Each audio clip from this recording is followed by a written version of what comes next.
नमः शिवाय। शिवजी सदा सहाय। ओम नमः शिवाय। गुरुजी सदा सहाय। रुद्र संहिता के प्रथम सृष्टि खंड का 7वां अध्याय।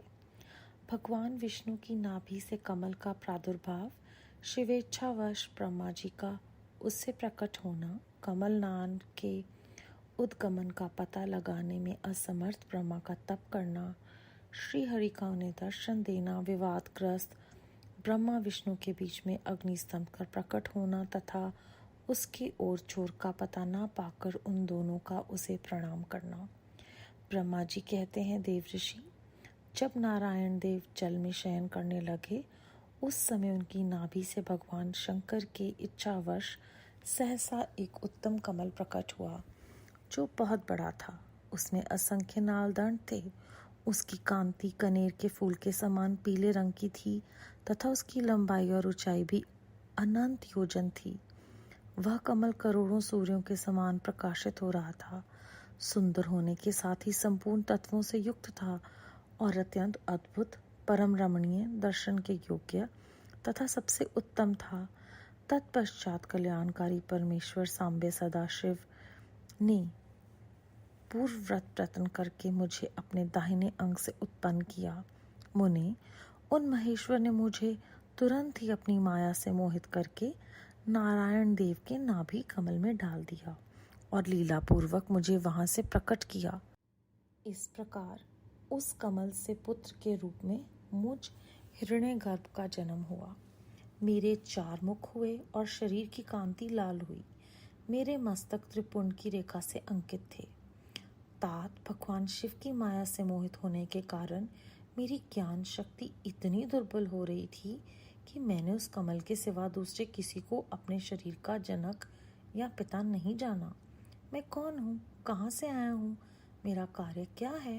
मैं किसका पुत्र होकर उत्पन्न हुआ हूँ और किसने इस समय मेरा निर्माण किया है? इस प्रकार संशय में पड़े हुए मेरे मन में यह विचार उत्पन्न हुआ, मैं किसके लिए मोह में पड़ा हुआ हूँ?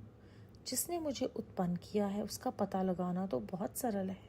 इस कमल पुष्प का जो पत्र युक्त नाल है उसका उद्गम्य स्थान इस जल के भीतर नीचे की ओर है।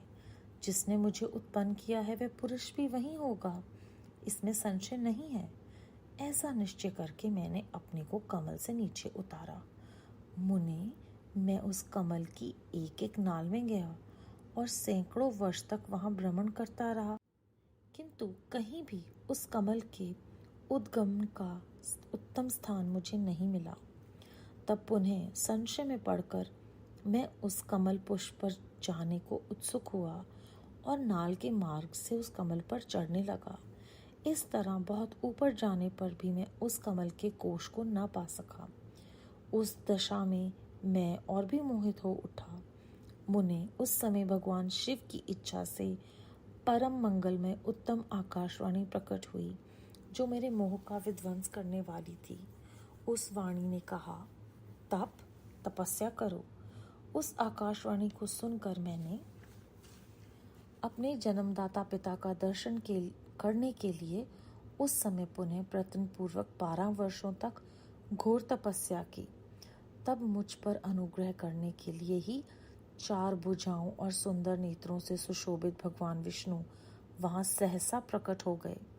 उन परम पुरुष ने अपने हाथों में शंख, चक्र, गदा और पाद्य धारण कर रखे थे। उनके सारे अंग सजल जलधर के समान श्याम कांति से सुशोभित थे। उन परम प्रभु ने सुंदर पीतांबर पहन रखा था। उनके मस्तक आदि अंगों में मुकुट आदि महामूल्यवान आभूषण शोभा पाते थे। उनका मुखारविंद प्रसन्नता से खिला हुआ था। मैं उनकी छवि पर मोहित हो रहा था। वे मुझे करोड़ों कामदेवों के समान मनोहर दिखाई दिए। उनका वह अत्यंत सुंदर रूप देखकर मुझे बड़ा आश्चर्य हुआ। वे सांवली और सुनहरी आभा से उद्भासित हो रहे थे। उस समय उन सत स्वरूप सर्वात्मा 4 भुजा धारण करने वाले महाभाऊ नारायण देव जी वहां उस रूप में अपने साथ देखकर मुझे बड़ा हर्ष हुआ। तदनंतर उन नारायण देव के साथ मेरी बातचीत आरंभ हुई। भगवान शिव की लीला से वहाँ हम दोनों में कुछ विवाद छिड़ गया।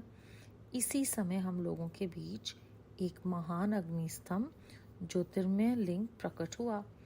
मैंने और श्री विष्णु ने क्रमशः ऊपर और नीचे जाकर उसके आदि अंत का पता लगाने के लिए बड़ा प्रयत्न किया, परंतु हमें कहीं भी उसका ओर छोर नहीं मिला। मैं थककर ऊपर से नीचे लौट आया और भगवान विष्णु भी उसी तरह नीचे से ऊपर आकर मुझसे मिले। हम दोनों शिव की माया से मोहित थे। श्रीहरि ने मेरे साथ आगे पीछे और अगल बगल से परमेश्वर शिव को प्रणाम किया। फिर वे सोचने लगे, ये क्या वस्तु है? इसके स्वरूप का निर्देश नहीं किया जा सकता, क्योंकि ना तो इसका कोई नाम है और ना कर्म ही है। लिंग रहित तत्व ही यहाँ लिंग भोग को प्राप्त हो गया है। ध्यान मार्ग में भी इसके स्वरूप का कुछ पता नहीं चलता। इसके बाद मैं और श्रीहरि दोनों ने अपने चित्त को स्वस्थ करके उस अग्निस्तंभ को प्रणाम करना आरंभ किया। हम दोनों बोले, महाप्रभु, हम आपके स्वरूप को नहीं जानते। आप जो कोई भी क्यों न हो, आपको हमारा नमस्कार है। महेशान, आप शीघ्र ही हमें अपने यथार्थ रूप का दर्शन कराइए। मुनि श्रेष्ठ, इस प्रकार अहंकार से आविष्ट हुए हम दोनों ही वहाँ नमस्कार करने लगे। ऐसा करते हुए हमारे 100 वर्ष बीत गए। अध्याय 7 समाप्त। संगत जी, इसमें शिवेच्छावश ही सब कुछ होता है, ये हमें बार बार श्री शिव पुराण में जो सिखाया जा रहा है वो फिर इस अध्याय में बताया गया है। जो कुछ भी हो रहा है वो शिवजी महाराज की लीला से ही होता है, और हम मोहवश अपने ही ध्यान में, अपने ही धुन में जो सामने प्रत्यक्ष चीज़ें वो दिखाते हैं उन्हें भी नहीं देख पाते। और इस अध्याय में तप करो, तपस्या करो, ये आकाशवाणी हमें फिर से गुरु जी के वो जो हमें संदेश मिलते हैं टेलीपैथी के द्वारा, उनका महत्व समझा रही है कि जो भी वो हमें गाइड कर रहे हैं उसे हम सुने। और जब तक हमारे अंदर अहंकार होगा तब तक हम जो सत्य है उससे भी वंचित रहेंगे, और ये उन्हीं की माया है, उन्हीं की लीला है, जिससे हम अपना जो जन्म है, हमारा क्या उद्देश्य है इस धरती पर आने का, वो सब भूल जाते हैं। जैसे ब्रह्मा जी और विष्णु जी सब लीलावश भूल गए। ओम नमः शिवाय। शिव जी सदा सहाय। ओम नमः शिवाय। गुरु जी सदा सहाय। बेअंत बेअंत शुक्राना गुरु जी महाराज।